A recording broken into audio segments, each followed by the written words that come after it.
Fisura ani atau luka robek di anus dapat terjadi ketika mengeluarkan tinja yang keras atau besar. Fisura anus dapat menyebabkan nyeri dan pendarahan saat buang air besar. Apakah fisura ani berbahaya? Bagaimana penanganannya? Kali ini, Dr. Ruth Veronica, dokter spesialis bedah dari Vena Wasir Center, akan membahas semua seputar fisura ani. Apa itu fisura ani? Fisura ani adalah luka yang terjadi di garis-garis kerutan pada anus. Apa penyebab fisura ani? Penyebab dari fisura ani yang paling sering adalah kotoran atau feses dari kita itu keras sekali sehingga diameter atau elastis dari anus itu sudah sampai maksimal untuk mengeluarkan feses itu sehingga terjadi luka di antara kerutan-kerutan anus yang tadi saya sebutkan. Apa saja faktor resiko fisura ani? Biasanya faktor resikonya karena penyebab utamanya adalah fesesnya atau kotorannya yang keras itu. Berarti faktor resiko yang pertama adalah ya pasiennya atau orang yang menderita fisura ani itu kurang makan serat, kurang minum air putih yang banyak, kurang berolahraga, atau ada memang dia mempunyai kelainan pada saluran pencernaannya. Apa gejala fisura ani?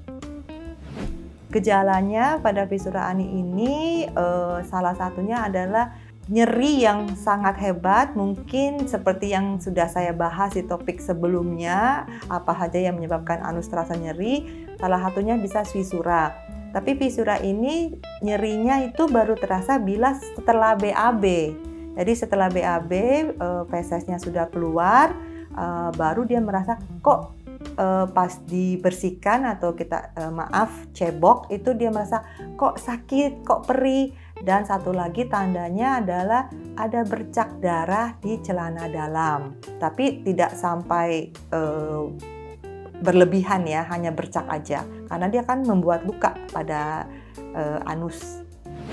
Bagaimana cara diagnosis fisura ani? Sama seperti pembahasan di topik sebelumnya itu juga, kalau untuk dokter bedah memang lebih baik itu pasiennya datang dan kita melihat secara fisik, karena kalau lewat telemedicine atau video call itu agak buram. Jadi saya akan melihat untuk menentukan apa ini yang menyebabkan anus terasa nyeri tadi itu, atau apa ini yang menyebabkan berdarah pada celananya, bercak darah itu apa gitu. Kalau memang ada diagnosa-diagnosa yang lain kan bisa dilihat waktu pemeriksaan klinis kita gitu. Bagaimana pengobatan fisura ani? Kalau sudah terdiagnosa memang itu fisura ani, maka pengobatannya tergantung dari seberapa besar dan seberapa banyak fisura aninya. Bagaimana pencegahan fisura ani? Oke, sama tadi seperti apa yang menyebabkan terjadinya fisura ani, seperti saya bilang itu terjadi karena feses yang keras. Kenapa bisa terjadi feses yang keras? Karena pasien tidak makan serat yang banyak, tidak minum air putih yang banyak. Berarti pencegahannya itu ya ubahlah pola hidupnya supaya makan serat yang banyak, minum air putih yang banyak. Kalau misalnya dia memang punya sakit di saluran pencernaan, sebaiknya konsultasikan ke dokter atau diobatin.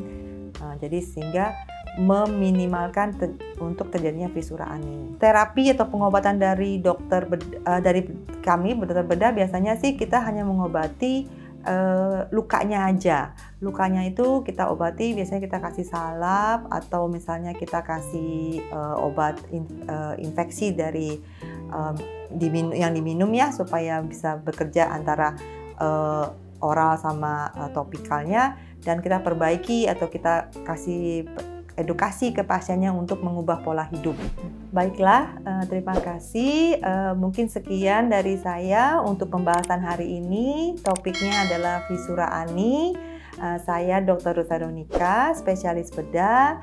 Saya bekerja di Vena Wasir Center, cabang Rumah Sakit Kartika Pulau Mas. Mungkin bisa nanti kita bertemu lagi di pembahasan selanjutnya. Terima kasih.